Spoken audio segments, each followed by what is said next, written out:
Nomad97 back with another Transformers video review. Today we're going to be taking a look at Transformers for Age of Extinction Autobot Hound.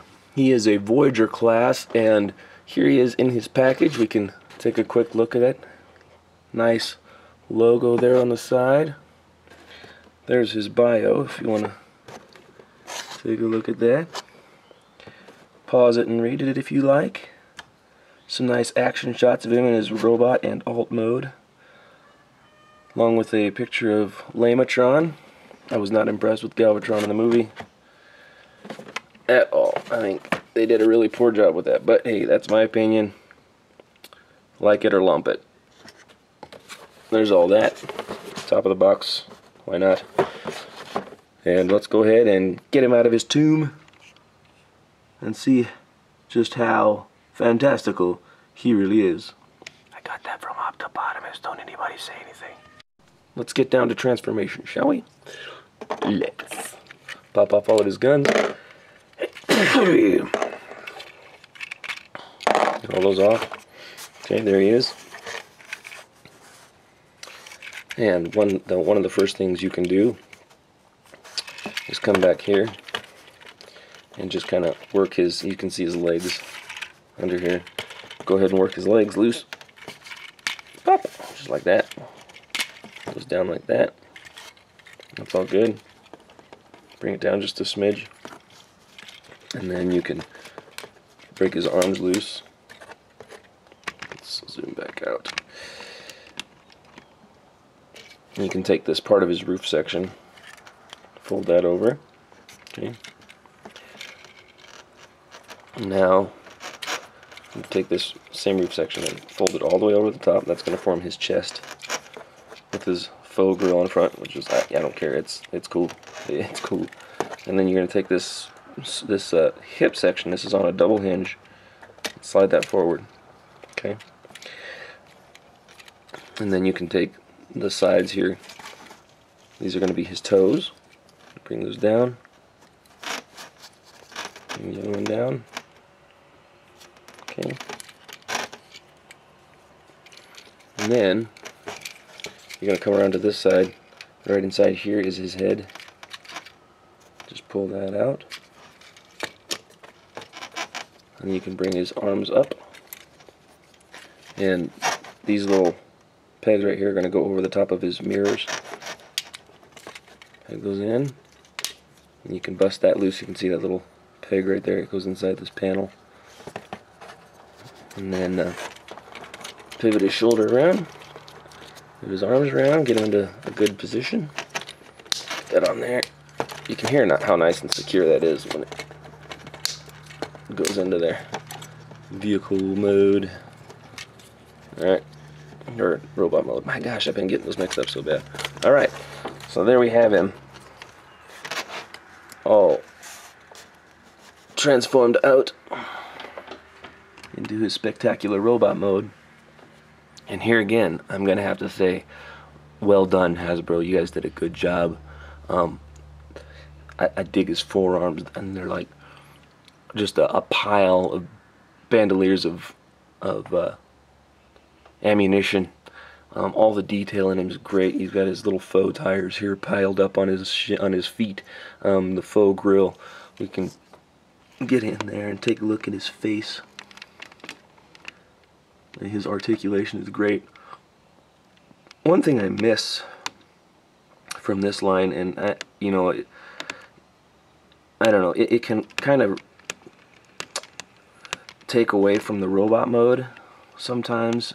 It kind of makes it look a little bit goofy, is the light piping. But because then you've got this big window on the top of their head, and none of the Age of Extinction guys have them, as far as I know. I kind of miss it because it looks cool when their eyes light up, but at the same time, I appreciate that it's not there because it makes them just look a lot more solid. So let's get into articulation here. His arms, his shoulders are on swivels, regular hinges. They're not on ball joints, but they can pivot, go in and out. His forearms don't really do a whole lot. You've got an elbow joint, actually two of them, so you can take it from here. Stand up, man. you can bend it straight up and then like that. So I mean, you can get some pretty good angles there. And if I'm not mistaken, no. See, his wrist looks like it should be on a ball joint, but it's really, I mean, you can twist it, you know, and it twists his forearm around, and it'll stay. So I mean, it's definitely more articulated than, say, you know, any of the Dinobots, any of the deluxe class Dinobots anyway. So I'm gonna go ahead and get him. Oh, sorry. Also, his head is on a swivel, not on a ball joint, which is probably better. And yeah, we'll get him armed up and take a look-see. Alright, so I've got him mostly armed up. And there's a reason for me not putting all of his weapons on him, and it's because I wanted to take this thing first. And you can see that you can do combinations. I mean, man, I'm excited to try and discover all the weapon combinations that you can do with this guy, because I mean, what a fun little feature that they've added to him, you know.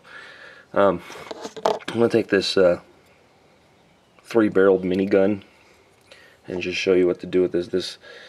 It's a pretty neat little deal. The way that they've added just the extra details to this thing. You take this. Come on now. Come on, this section, right? Come on, you can do it. Well, it might be easier. Yeah. Okay. Take. All right. Stand up. So you take this 3-barreled minigun, and you just fold this part over, and you can take this handle part out, or whatever you want to call that section there, and then you take it out like this, and just push it in, and there you have it. That is a big old gun. I mean, look how tall that is next to him. That's a nice size weapon. And of course, you can take all these guns and combine them into one monstrosity. If you want to see that, if you want to see how those look all combined like that, I would suggest you take a look at MGO 316. He's got a nice video on that on Voyager Hound. Also, he's a super funny dude, so you know, that's always worth checking out if you like to be entertained. He does a good job of it.